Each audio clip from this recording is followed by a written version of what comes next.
Hey everybody, welcome back to another illustrious episode of, damn it. Think about it.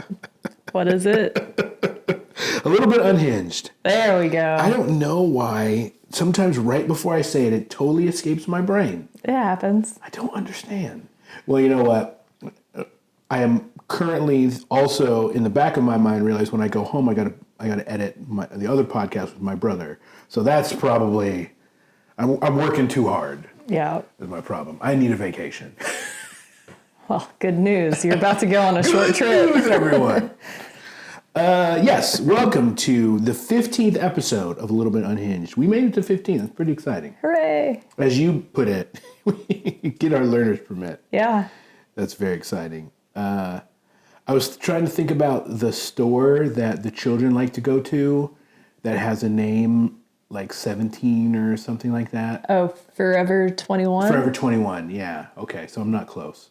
I was like, oh, this is about the time when you have fun names for stores, but we're still early. Yeah. Well, when we get to our 21st episode, we can name it Forever 21. Perfect. I love it. Can I name all the episodes after that Forever 21? That would be very confusing. That might be, yeah. Might be very confusing. Well, welcome. This is a game theme episode, and we actually started to have this conversation before we started, but it was a really good conversation.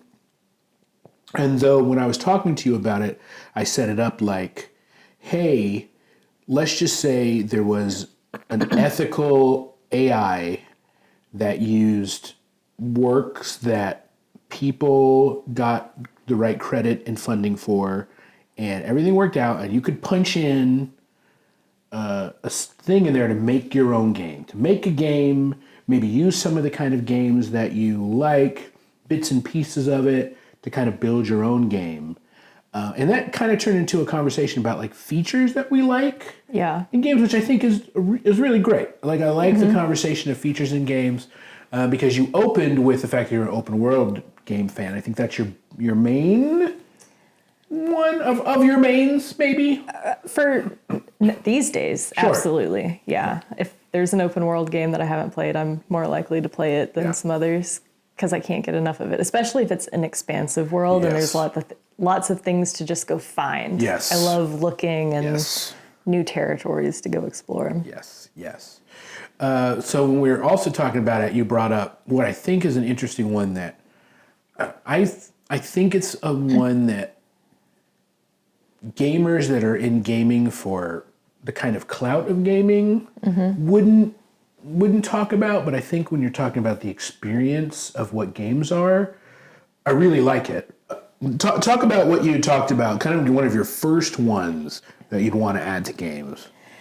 Yeah, so I like, we always, or I say always, nowadays it's pretty common to have an easy mode and a hard mode, regular mode for games, but I would also like an invincibility mode because there's a lot of games that are so good that deter a lot of people from wanting to play them. Sure. One that I mentioned was Cuphead because that's one of your favorite games that a lot of people, it's such a challenging game. It's so hard to beat it. I can't even give it to people. You know what I mean? Like I can't be like, hey, here's a game you should play. Yeah. Because the barrier to entry is high. Yeah. And so if they had an invisibility or unlimited life option or whatever, you could still go through and play it and get joy out of playing it. Right. And I would like to see something like that. And I have that idea because back in GameCube days, I had Namco Museum. Right. And it had that option for some of the arcade games like Galaga. Yep. And so I've actually been through all of Galaga and seen every level that you can see and just how crazy some of that gets. And there's no way I would ever have the skill to beat it. No. And somebody who does have that skill, they have every right to brag about, oh yeah, I'm that good at this game. Yep. But if you just want to experience it and see it and be able to say like, oh yeah, I've made it through to the end and just seen it. Yep. I would like that option in games. Yeah. I am perfectly fine and proud to cheat. Like I am perfectly fine to cheat.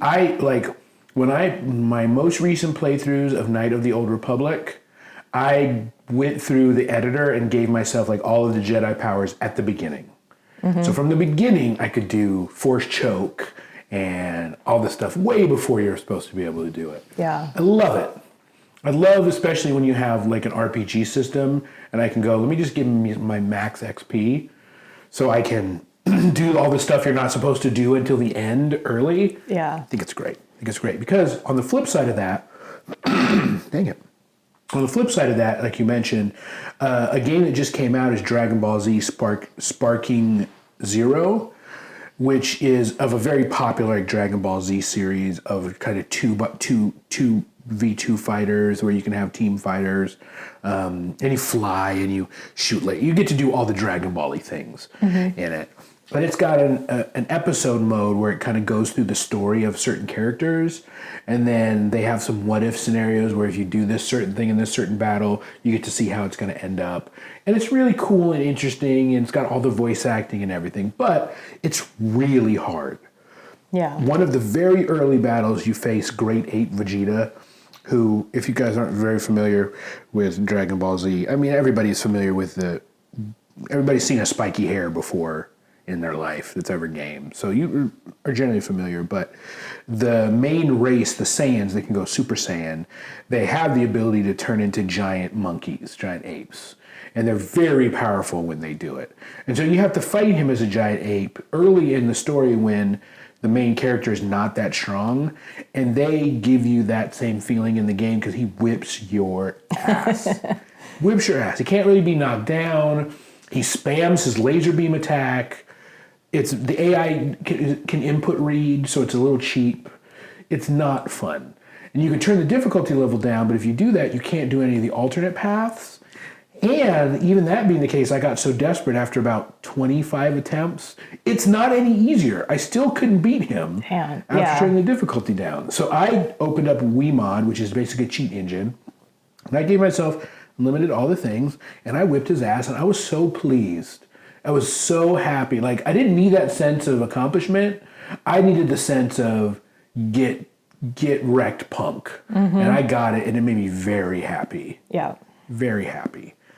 We also talked about the rewind feature, which is a feature that I think almost every game can have. Yeah, I really liked that concept, and I think it was Prince of Persia was the first one that ever did it. But to just be able to rewind a little bit and give yourself a second chance, especially with platformers or something where you just barely miss the jump that you're trying to make or whatever. I don't want to go back to the start of the damn level. Yes, that gets so annoying. And one of the joys that I have about playing some of the older games on the Switch, especially if you're playing like the Nintendo or Super Nintendo, it has a rewind. You can just rewind inside of the thing for like Sega, NES, Super NES. So I get to, like one of the reasons that I finally ever beat Mario 2 is because I got to rewind a bunch because I'm terrible at it. I don't know why I'm terrible at it, but I'm terrible at it. And so you can just hit both of the triggers and then it pulls up some frames and you can just go back and do it over again. And they have save states, which is another thing I'll mention. Save states should be in every game too, but... That's true. Yeah, I don't like just checkpoints and save stations. At this day and time, it would be nice to just save where I'm at and pick up where I'm at. Yeah, just let me save in place. Like, I got there... I am okay with games that part of the reason that you get the game is that challenge. Like, I'm okay with that. I understand that there are times when you want to do it, but I just think in a lot of these cases, it's so easy to make these kind of changes without sacrificing the difficulty of your game. Yeah. Or just give it an option. Yeah. Toggle it off on whatever you want to do. Because I'm all for having a challenge too. There are some games that I play that I really want to be challenged. Yeah. And then there are some games that I play that I'm like, you know what? I just want to breeze through this. I just want to know the story. Yep. Like Final Fantasy 16. Exactly. I just played that recently. And I really just cared about the story. Yep. Which... Thank God for that. You were missing out. They did not give you any breaks on the story. Walk 10 steps and there's a cutscene. And you getting some story, girl. But if I had made it like the action mode or whatever that one's called, that's more... Yeah, more combo-y and you have to do some strategy and you have more difficult. Like, I don't think that I would have enjoyed it as much if I had to really think about the combat because so much of that game is not combat. It's just listening to people talking. And then all of a sudden it's some combat. It's like, oh yeah, here, remember all this combat you have to do. And then here's some new icons. Remember what the hell they do. And you figure out how you're going to match that up. And it's just like, I don't really want to have to think about any of that stuff. Yep. You know? But so it's nice to have the option to go to like an easy mode. I agree. Or likewise, when I played Final Fantasy VII Rebirth. Yeah. I played it on normal the entire time because like I did want the challenge. I did enjoy the combat and everything in the game until I got to the end of it. Yep. Because that Sephiroth fight was not easy for me. Yep. A lot of people have complained about it, and I know somebody's going to be on this listening and saying, "We'll just get good," but I just couldn't do it. So the fact that I could turn down to easy just for that fight was so nice, and not have to just put the game down completely. So that's another feature that I really like, is being able to change it in game at any point. Yeah, and it's funny, the Dragon Ball Z game, after I lost a few times, it gave me the option to retry at a lower level, which I do kind of hate when games do that to me, ego-wise. My ego I don't want you to offer it to me. I don't want you to offer it to me because you think I'm a loser. I just want you to have it as a normal option. Yeah. Don't be like, oh, you're kind of a piece of shit at this game. Let me help you. Like, no, calm down with all that. Yeah. The rewind is also great in racing games because I like to sit down and play a racing game, but I don't want to get 6 laps into a 12-lap race and then not turn right and then slide out and then have to do the whole race over. Yeah. Giving me a rewind means I can still have the challenge of trying to do the race as well as I can without having to worry about like, oh God, if I slip at this point, if I get in a weird accident or whatever, which can just happen in racing anyway, then I got to do the whole thing over, which I don't really rarely ever want to do that. I want to do a bunch of races, full races as much as I can, and unlock cars and go vroom vroom. Gran Turismo, I have to live with not being able to do that because Gran Turismo is like the ultimate driving simulator. So I have to get good at that. But Forza, the game I prefer, and probably I prefer it because you can do in-game rewinds, and so I get to challenge myself and play cars I wouldn't normally play because I can go, oh, this doesn't handle as well, but it's okay. I can figure it out, and if I slip up or I hit the wall, I'll just rewind. It's fine. Yeah. That's really good. So when it comes to dialogue, do you like to have a lot of dialogue options? Do you like the game to mostly just do the dialogue for you? If you had your ultimate game, where would you fit in the dialogue spectrum? I don't know. It kind of depends on the game for me, so I don't really have a preference. I do have a very strong opinion about voice acting. Okay. In that you better have good voice actors. You should have good voice actors that care about the material. Yeah, because that has made or broken a lot of games for me where I just can't get past the shitty voice acting. Sure. Like Darksiders 3, for example. Yep. Didn't enjoy the way that Fury talked. Didn't need, I don't know. Yeah. But then like for Horizon, Aloy does a really good job. That I forgot her name, but she's a very good voice actor. Yeah. Or just don't give me anything. Link doesn't talk. Yeah, doesn't have to. Yeah, which you can do that correct. You can do that right too. You can give me the right amount of doesn't talk. But I also like it. One of the other notable things about the Dragon Ball Z game is that it's got full voice acting. It's got the full Japanese cast and the full American cast, so you can switch the voices, and they all are all in on their parts all the time. Like it's camp and it's crazy, but everybody knows what they're there for. And they give it to you, and it's beautiful. Yeah. You know? Like, other games of voice acting I remember, because I don't even think about it as voice acting, is like Red Dead 2. Like, it's just the people in the setting. You know? Like, it's as normal as if you were there watching it. Yeah. Nice and smooth. Yeah. Smooth. It never takes you out. You never lose immersion based on the voice acting. Yeah. Which I think is what you want. I mean, that's ultimately where you want it. You want the voice acting to feel like they're in the place at the time. Mm-hmm. Or I'm okay with them feeling silly when it makes sense. Like, let's say Sonic. The Sonic games, everything's a little goofy, but everything's goofy. Yeah. So it still fits, you know. It still fits correctly. I like a choice-based dialogue system in a general sense. And I am of the people, I know that people in this world like things to be real. I don't need it to be real. I want a good person option that's very clear. I want a neutral option that's very clear. And I want a bad person option. That's what I want. I want to know. I want to go into a situation. Like, I talk about this all the time. Mass Effect is perfect. It's perfect because you got the Paragon good guy one, you got the bad guy one. You pretty much know what you're doing and saying when you say it. Yeah. Right? Unlike, for example, Baldur's Gate 3, which I don't dislike their system. It's much more of a role-playing game system. But sometimes I'm like, I see an option, I select it, and I'm like, what do I mean by that? Like, where is this going to take me? Where I'd much rather know kind of what I mean by it when I'm saying it. Yeah, sometimes it's too ambiguous. You read it and you're like, what are you actually saying? Or sometimes I can't remember what game it was. It was something I've played within the last year or so that it would give you dialogue options and you would select it and then they would say something kind of different. But not the same. I hate that. I don't like it because it's not what I picked. No, if you give me an option, I'm expecting, because no matter how they try to do it, they never quite give it to you exactly the same way as the tone and tenor and words that you want. Like, if you change it, because there's always one time when you pick something and it's always either way too much or not enough of what you want. And I'm like, that's not what this should be doing, right? If I'm selecting it, you're giving me the voice of the player, of the character, and I would like to have the voice of the character. Yeah. You know? But I like dialogue trees in general. I also like dialogue trees in games that have a lot of different kind of pathways, because it makes it so you can replay it and be like, okay, I'm going to, like I talk about Knights of the Old Republic because that's the most recent game of this type that I think I've played, because I rebeat the first one, and then I was going to rebeat the second one and realized I've beaten it enough times now that I didn't need to finish it again. But like I don't ever.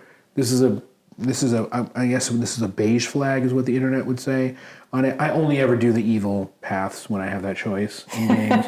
Almost totally. I have to go out of my way to remember to make sure I note that I'm doing the light side path, because inevitably I'll pick an evil option because they always make me laugh. It's because most of the time they're absurd. It's like killing the younglings in Star Wars absurd. Like, it's that kind of stuff. I'm the opposite, where I'm like, no, I feel so bad. Most of the people I know are that way, which I'm surprised by, because I'm like in some ways, video games is, I can separate that from me as a person. I hope I can. I think I can separate that from me as a person. I guess other people will be the judge of that. To where I'm like, hey, I'm in a video game. I don't ever get the option of doing the meanest thing I get to do a bunch of times. But now I do, consequence-free. Yeah. And so I like to be able to do that. But I also like that people can... That means that they have to make multiple kind of stories. Mm-hmm. And so you get to craft it a little bit. And when it's well done, and for me, well done is a low bar. I want the good person to seem almost saccharinely good, to where all the characters around them are like, you're a little too good. And I like the evil person for everybody to be like, okay, that's the evilest thing I've ever. I love that personally with it. Okay, so let's talk about combat. Is your major preference being having a good mix between ranged and melee? Do you like more stealth or less stealth? So my answer has changed over the years, because I was horrible at stealth until Horizon came out. And now I actually kind of like doing the stealthy stuff, at least for those games. Sure. It really just varies Does for it? me. Okay. It also depends on the controls, because there's some games where the bow and arrow or guns or whatever I'm terrible with. Sure. And then there's others where I'm super smooth and I can, the controls are set up very well. Yeah. It feels right. In general, I usually am a melee person though. Okay. For most games. Is your in general preference, which I think is going to probably vary too, but is your general preference something more akin to a skill shot type of range versus I can do a melee type of range attack. So what I mean by that is that you've got like bow and arrow. If I'm shooting it, I'm aiming and I want to take a good shot and I'm going to get a lot of value out of that shot versus I'll just say Barrett's machine gun, where I'm doing a long-range melee attack. It's going to hit a bunch of times, and I'm going to do that a bunch of times, and maybe I'll vary that, and it'll have some different effects. Do you care? Is it based on the game? What do you? It is kind of dependent on the game, but in general, I like the idea that you have more value if you get a headshot versus something else, because that shows like a little bit of skill. Like, oh, I got a headshot, but it also goes back to the controls because if it's really hard to aim it or it's too sensitive or not sensitive enough, like it's so hard to do that I still want it to be not so heavy on the combat that you have to get those very really good precise ones. Yeah, I understand. I think I feel the same way too. Like I Skyrim, being a stealth archer was awesome, and every shot that you took, if they didn't see you, did a lot of damage, and you could kind of do a build around it, and that was valuable because it was just obstacle riddance. Even though I do enjoy like Enter the Gungeon, I do enjoy games with long range shooting that's bullet hell type of things, but in a single player, not necessarily the shooting is the game situation. I also like, okay, here are weapons with purpose. I think I just in general like weapons with purpose. Yeah, I do like a variety of options for my weapons. Yeah. Like Breath of the Wild and Tears of the Kingdom did multiple different weapons. So you have your bow, you have your sword, but then you also have like a spear that you can use. Or Horizon, where you have the trip caster, so you can do tripwires or some other sort of traps or whatever. I really like having that variety in games, at least for action-based combat. If it's like turn-based, whatever. Then it's just an option.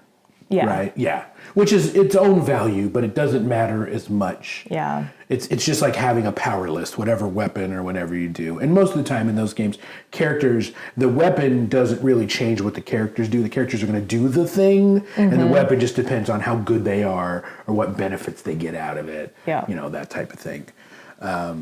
Do you have a preference to, and I think I know the answer to this question, but I'm asking anyway so that these people will get the answer to the question. Do you have a preference to, like, if I told you had to pick one or the other and you were making a game and your attacks and everything were either on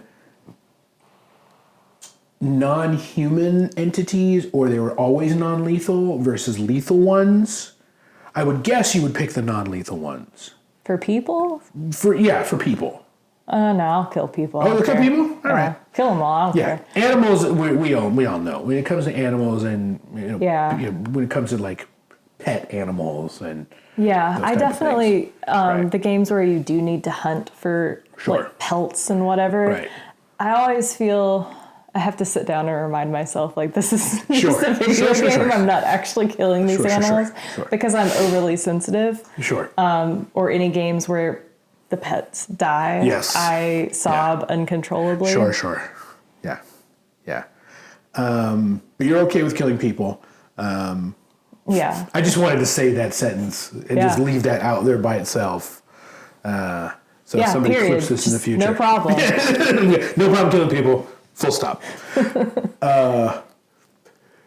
So you do like into more stealth. Do you like a stealth that's more of a geography stealth? What I mean by that is a stealth that's based on, hey, I'm hiding in these tall bushes and I'm hiding against the wall, versus a mechanic stealth. You know what I mean? Yeah. I think I like the geography type stealth because, again, the only reason that I really started to enjoy doing any stealthy stuff was Horizon, where you're hiding in the red tall grass which is atmosphere stealth. Yeah, and Ghost of Tsushima. That's what I was thinking of. It's atmosphere stealth in general as well. Though it does have mechanic stealth things too. But Yeah. mechanic stealth, I'm the same as you. Like, look, I love Metal Gear Solid, but I'd much rather watch someone play it that's good at all that stuff than me having to figure out, like, okay, if I'm wearing this suit and this light and I got to lay in this position and it's atmosphere and it's objective and you throw a coin over here. Like, there's lots of games, like Hitman, for example. You throw a coin over here to distract this person, and then I find that those things make you have to know so much. Yeah. You know, I have to know what a person will do if I do this, and I have to know what their hearing distance is. Where it's, it's... And time it so that Yeah. they're not going to turn around again. Like Yep. some of that stuff I'm not... It becomes frustrating It for becomes me, so I frustrating. don't enjoy that as Exactly. much. It becomes frustrating where mostly you're just like, okay, I know that if I get to that space, I'm going to be good. And Yeah. I just have to worry about the obstacles that are going to keep me from going to that space. And I don't have to worry about a bunch of mechanics I have to make a whistle noise here for this guy to do that. Yeah. Though that all being said, I love watching somebody that's good at that stuff do it. Like the people that can play Hitman, like speedrun Hitman, and they just know, okay, I'm going to throw my gun on this wall. This is going to make this guy bend over and pick it up. And then I'm going to run here. Like, I love all that because it's like a puzzle. It's just a puzzle I don't want to take the time to figure out.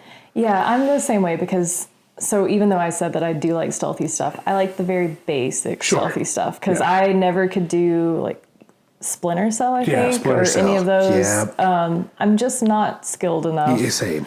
Don't care enough for that because I also have the mentality of just wanting to run in and fight. Exactly. I end up trying to run in and fight, and some of those games, and there's games that punish you for running in and fighting, and it's like I don't want all that. Like. So there's very few, and I guess it's really the open world games because Ghost of Tsushima and Horizon, even Breath of the Wild. Like you could do some stealthy stuff in it, but it's from an open world concept, and I liked that. Yeah, I agree. I think I enjoy that a little bit better.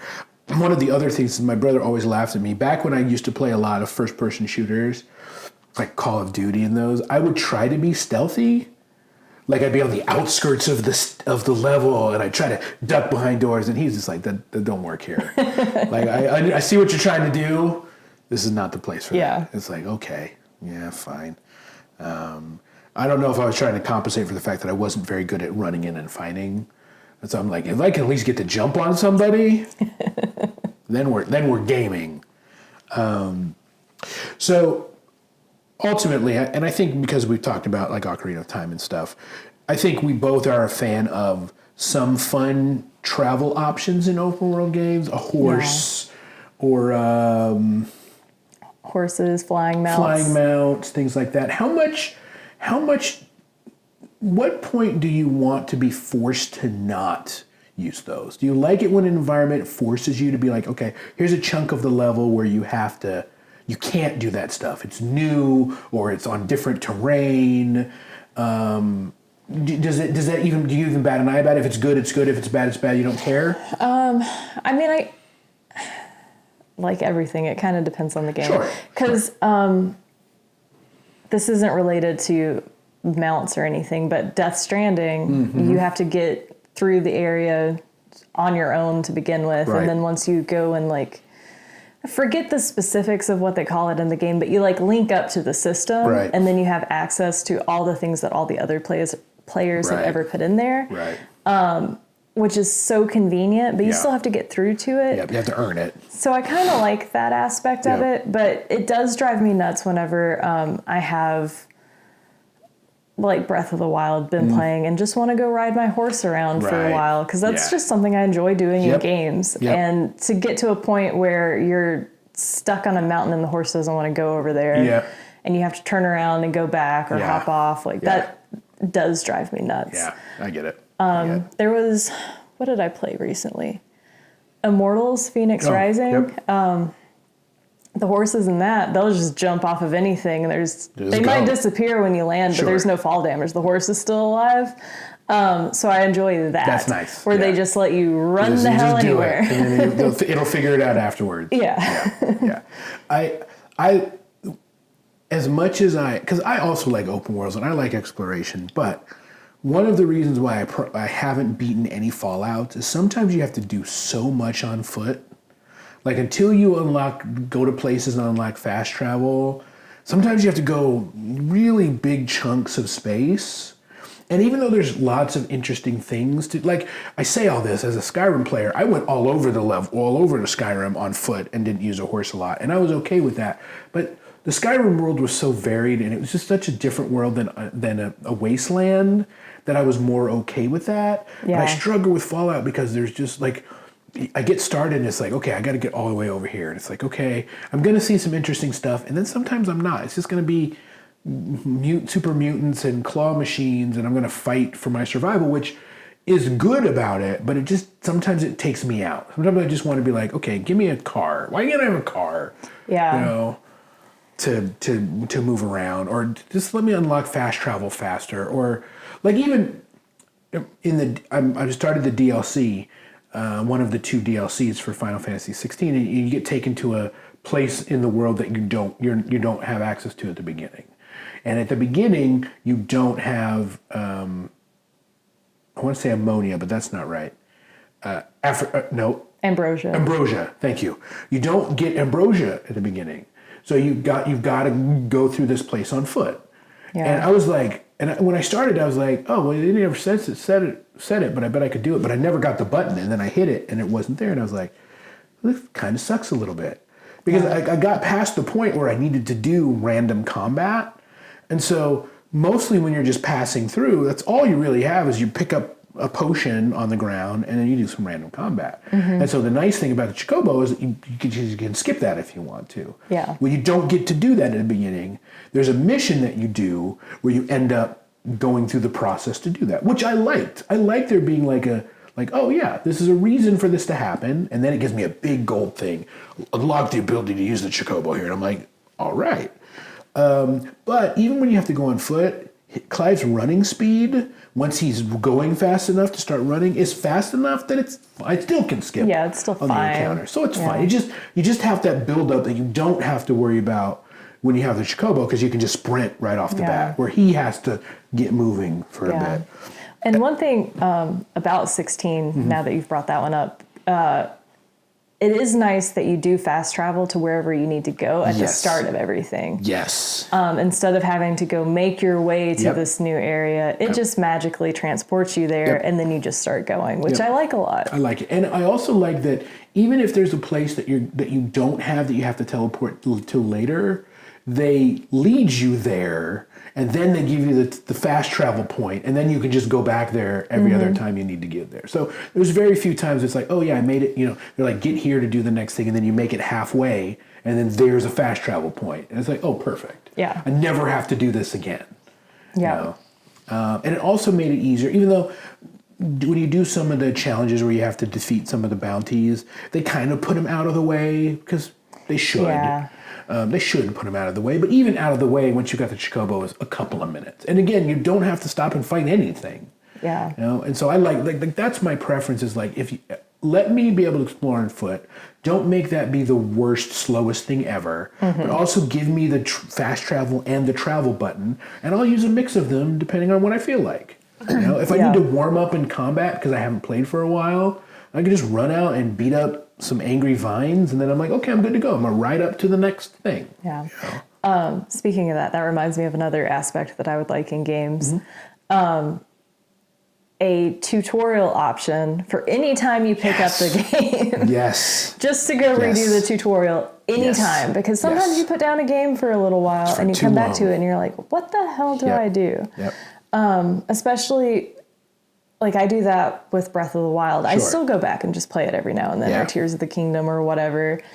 And I get back and I'm like, so what button does what? How do I jump? How do I shoot? How do I switch my sword? Yep.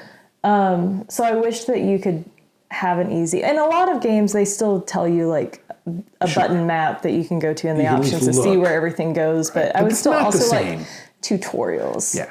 Yeah. When you started playing Final Fantasy 16, you got close to beating it, as when I restarted playing it, and I hadn't played it for a minute. And so fortunately in the home base, you could just go to the tutorial. You could basically just get your training mode. You can just hit your buttons and do the combos and at the stone. Yeah, you go to the stone. And I'm like, oh, this is perfect. This is exactly what I need. I need 5 minutes to just go, what the hell was I doing? because I think I don't have the combat on the E. I have the combat where at least you have to do some combos and stuff. So I'm like, okay, I just need to remember, and then I need to remember what the icon abilities are again. Yeah. Because they're all so different. So I just like I needed one. So then I did that, and I'm like, okay, now we're groovy. One of the things like this that I like is Dragon Warrior, whatever the most recent one was, 16. That sounds right. That sounds right. At least, so when you booted up the game after you've been playing, as it's the loading screen, it gives you a recap of like the last major things that you did. It's like, you're going here, you just did this, and you talked to this person. I'm like, oh, thank God. I just need enough. And if I have to go back and look at, read the thing, I can go back. But it's like, just give me enough to be like, oh, that's right. I'm traveling between, because in those games I have a tendency to wander around the levels and get my levels up, and anytime I can upgrade like magic and stuff, it's like, oh, I just need to fight 300 enemies and I can get Firaga or whatever, I'm doing it. Let's go. So then I can get lost in the sauce a bit. So that's great. Okay, so here's something I'm going to throw at you. Let's just say, I don't know that this makes sense, but we're going to pretend it makes sense. So let's just say in Horizon, you got to a point where you were playing and they're like, hey, you have to, they do this a little bit in Fallout, but I mean something more simple, like, okay, you've traveled and you are now starting this new tribe. And so now here's a top-down version of Stardew Valley where you plan out their houses and you make sure, you farm it. Would that be interesting to you? Would you skip it? Would you like to do that on the side? How do you feel about something like that? A real different genre inside of a genre. I think I would enjoy that. Yeah. That could be fun. Yeah. I mean, you kind of have that with Tears of the Kingdom because you get to build your house. Right. Yeah. It's just not quite the same as controlling a village, but I decorated and redecorated my house. I don't know how many times. Yeah. And in Fallout 4, whatever, you actually kind of set up your main like home base place. You build buildings and you have to set the defense and you put the power poles up and you decide where the stores go, and it's kind of fun. Yeah. Well, I enjoy that. I like that. Okay, so what about, and this is a kind of a Final Fantasy thing specifically, even though, do they have anything in Final Fantasy 16? I don't think so. Like your requisite RPG card game that someone in every town plays. Oh my God, or I can never stand them. No, I always liked playing a little side game for a while, and then I ignore it. Yeah, most of them I could never get into. Fair. I think that's what's important. Blitzball, I just never got the hang of Blitzball well enough, so I didn't care for it. Yeah. Rebirth, it was Rebirth, had Queen's Blood. Right. And didn't enjoy that. Yeah. Took me a while to even get the hang of it, Sure. and then when I did, I still didn't. Sure. And, I just never really enjoy. Do you think it's because of the game? Like, was there a kind of game, like, this is going to be silly, but if they put like Spider Solitaire in it somehow and you can earn stuff, if they put a kind of a game that you would more be into, or do you just don't need it to be in there at all? I mean, I like having the option. I've just never found one that I actually liked. Okay. If I could find one that I did like, I think I would actually do it a lot. Sure. I'm trying to think of examples of one that I would, but... I didn't hate Gwent. Matter of fact, I played Gwent by itself, which is that from the The Witcher. one, The Witcher? Yeah. I played Gwent by itself for a while. I didn't hate it. It was decent. You're collecting cards and having some more, but like I didn't ever go out of my way. Like that would be the challenge, is if I was playing one of those games and trying to like platinum it. It was like, oh yeah, you have to, because the other thing is they usually lock like the strongest card behind. Oh, you got to do this mission and talk to this person and battle this person in cards before you get to this. Like I always hate that.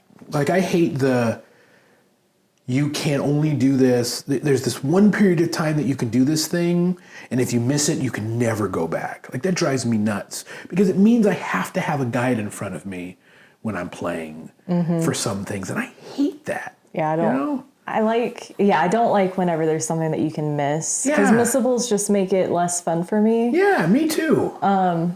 Because, then you do feel like you have to look it up. Otherwise, you're going to miss something and then have to do it again. If you want to 100%. Right. And even sometimes if it's not even 100%, it's just a cool thing. It's like, you wanted this cool thing. Like, you wanted this cool headdress for your person, but you could only get it from this vendor on this day before you talk to this person. Or like, and I'm sure that there's, for people that play all the time and don't want to replay games, there's some value there, but I don't know. It just it frustrated me more than it ever made me happy. Yeah. So what about trade in games? Like some games are like, hey, games that money is more important. Like you need money to do stuff. And it's like, okay, hey, if you go to this island and you buy fruit this period of time and you go to this guy and sell it, you get more from the fruit here. You can get an okay price for fruit in this place. There's not a lot of games of what we're talking about that does, but were you ever interested in keeping up on like... I never cared about that much. But I also, when I play games, if I have the option, I'm going to try to be OP with and just level up as much as I can so that I get so much money by the end of doing all of that that it doesn't matter. Worry about it. Yeah. I get it. I do appreciate games that just throw money at you, though. I also do. It's like, don't make me... Yeah. I don't want to have to... I don't want to struggle to get the good armor. Yeah. I don't want to... Like, as much as I'm a fan of, like, as the kids call it, when I was kids, pumping or grinding, as they say, to where you're just beating up a bunch of enemies in a certain area that are a good amount of XP so that you can just level up, and that's all you do for 2 hours, and then you get enough money to do whatever you want when you do that. But I don't like those points where you get to a point where it's like, oh, I can't move on with what I need to unless I spend X amount of time doing these things. Yeah. Now, if it's got a casino, we talked about games. How do you feel about a casino in game? Oh, I do enjoy some casino stuff. I think all games should have a casino in game, quite honestly. Yeah, because in Rebirth, it's got... Golden Saucer? Yeah, Saucer. I was blanking on it. I was like, Gold Saucer. And some of those are pretty fun. Some of those are really fun. And even if there's some that are bad, there's a bunch of them. Yeah. Also, what do you think about, like... This is in the same vein, but think about, like, okay, if you have a rideable mount, there's a subset of horse races that you can do, or there's a subset of car races that you can do, and you get some kind of prize out of that. Or like in Old Republic, you can do speeder races with timing. I do them until they frustrated me, because always at the end they're always really hard. You have to get the special ability, but in general, I like them. Yeah, I think I normally like them well enough, but they're not set up well enough to be a cohesive racing game. Which it's a game in a game, so it shouldn't be, but at the same time, because it's not as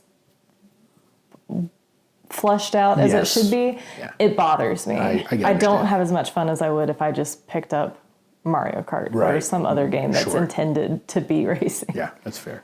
It would be interesting, now that you say that, it would be interesting if Nintendo found a way to have a Mario game with like a full Mario Kart in it.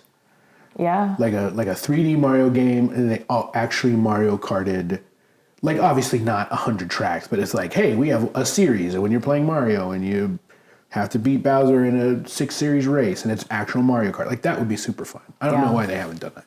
I do, speaking of Marios and stuff, Smash, the trophies and things that they give you. Yes. I like that. I was going to ask you about collectibles, so I'm glad that you said that. Especially, collectible trophies with unique properties that you can look at and have some data. Like in Dragon Ball Z, they, as you unlock characters, they have a portion where the three wives and Videl, so Chi-Chi and Videl, and I can't remember the other lady. You push a button, and they just talk about that character from that time, from their perspective. So they're just like, oh, yeah, Gohan was cute, but he's dumb or whatever. And I went through yesterday, and I listened to every single one of them. Every time I unlock a character, and then you also can hit a button, and you can see their poses, and then they do stuff. Like, I love stuff like that, too. Yeah. Especially when you have a lot of them, like in Smash, where there's so many unique, cool ones of different characters in their game or doing something fun or neat. Yeah. Outfits. I love collecting outfits for things or like new vehicles or whatever. Yep. Or if you can decorate your horse, change it up. Decoration, different outfit, different saddles or whatever. Collecting multiples, like Breath of the Wild giving me multiple horses. I love them all. They all have names. I still, every single one of them. My pink one's name is Melon. Perfect. Okay, so what do you think about having, like, do you, like, because you talked about, like, being the OP, and this is another Final Fantasy thing, because obviously it's on my brain, but what do you think about, like, the optional, it's not something that you can necessarily miss, but it's the optional, here's this super hard challenging boss or whatever to get the best this thing in the game. Like the best sword in the game is hidden behind doing these couple of things and fighting Ultima weapon or whatever. Yeah. I'm in favor of those. I don't always do them. Sure. So like 16, I didn't do it, but in 10, I went and I did all the extra, got the extra summons, like the Mage's Sisters and Yojimbo. And oh yeah, Yojimbo was so cool. What's his name's mom? She looks like a shellfish. I thought I remembered, but when you said that, I'm out. It's Seymour's mother, but I can't remember. I'm pretty sure she's one of the extra summons. Right. Oh, shit. Let me get my phone. But I did all of those. Yeah. Like, I did a whole lot. I didn't 100% 10 because I didn't get all of, like, the best weapons for everybody or anything. Right. I don't think I unlocked the damage break for everybody either. Right, yeah. So I had limits on what I would do, but I like having that option of being able to go do some extra stuff and some extra big battles and things. Like I went through on my original run on 7 and got like the material that lets you repeat, and then you could do Knights of the Round for a while, and then those I don't think it was Knights of the Round, but whatever the Knight one is that did a huge amount of damage, materia summon, and then you could do that a bunch of times until you got Ultima or whatever. Yeah. Magic one, and you have to get the gold Chocobo to do that. You have to go through all the thing to get the black Chocobo, and then you get the gold Chocobo, and then that lets you get that Anima. Yeah. Yes, right. She does look like a shellfish. I'm gonna have to look at her. Like you laugh, but I'll have to put a picture of her on the website just so. Maybe I'll make the image for this episode. No, you're right. And now I remember. She's coming out of a fucking Here's the oyster. Thing. In my brain, those were like shoulder blade wing things. Like I never saw shellfish until you said that. She's crawling out of it. I don't know. Maybe I'm anti-shellfish. Maybe it's a racist thing. It's fair. You're not wrong.